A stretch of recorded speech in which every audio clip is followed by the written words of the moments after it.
Nagsalita si Jesus ng malakas.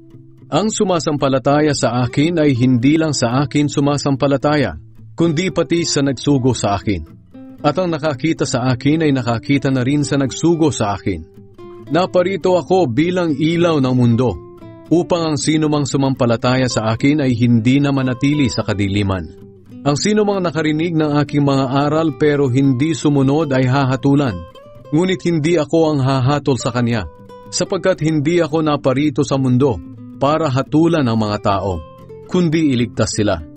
May ibang hahatol sa ayaw tumanggap sa akin at sa aking mga aral. Ang mga salitang ipinangaral ko ang hahatol sa kanila sa huling araw, sapagkat ang mga aral ko'y hindi galing sa sarili ko lang, kundi galing sa Amang nagsugo sa akin.